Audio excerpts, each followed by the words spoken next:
நான் இடதுசாரி கம்யூனிஸ்ட்ல இருந்தேன். அப்ப எங்க தொழிலை பார்த்துக்கிட்டு அங்க இருக்கிற ஒரு மில்லுல வேலை பார்த்தேன்.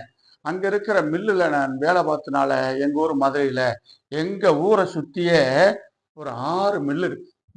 Meenakshi mill, Lakshmi mill, Thenur mill, Pandya mill, Angappan mill என்று சொல்லி ஒரு 5, 6 நூல் மில்லு இருக்கு. ஒரு மில்லுல 500 பேர் 1000 பேர் வேலை பார்ப்பாங்க. அப்ப நான் ஒரு மில்லுல பக்கத்துல இருக்கிற மீனாட்சி மில்ல நான் வேலை பார்த்தேன். அங்க அப்ப நான் கம்யூனிஸ்ட் கட்சியா மாறினேன். ஏன்னா கம்யூனிஸ்ட் கட்சிகள் கொள்கை பிடிச்சது. கம்யூனிஸ்ட் கட்சி வந்தா நாடு நல்லா இருக்கும்னு அன்னைக்கு பட்டது.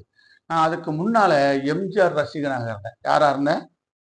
எம்ஜிஆர் ரசிகனாக இருந்தேன். எம்ஜிஆர் கட்சியில திமுக கட்சி ஆட்சிக்கு வரந்தட்டியும் அதுல இருந்தேன். அப்போ கம்யூனிஸ்ட் கட்சி தான் நல்ல கட்சின்னு சொல்லி அந்த சட்ட திட்டங்கள் கொள்கைகளை ஏற்று நான் கம்யூனிஸ்ட் கட்சியில் இருந்தேன்.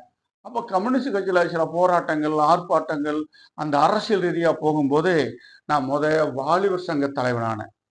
இந்தியா ஜனநாயக வாலிபர் சங்கம். எங்கள் ஊருக்கு நான் தான் வாலிபர் சங்க தலைவர். அங்கே இருக்கிற எல்லா ஒரு 500 வாலிபர்களுக்கு நான் தான் வாலிபர் சங்க தலைவர். அவர்களை பாண்டிச்சேரி கொண்டு போயிருக்கிறேன், மெட்ராஸு கூட்டு போயிருக்கிறேன்.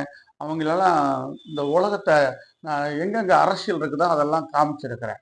அதுக்கு பின்னால கட்சி செயலாளர், கிளை செயலாளர், மார்க்சிஸ்ட் கம்யூனிஸ்ட் கட்சிக்கு சத்தியமூர்த்தி நகர் கிளை செயலாளரான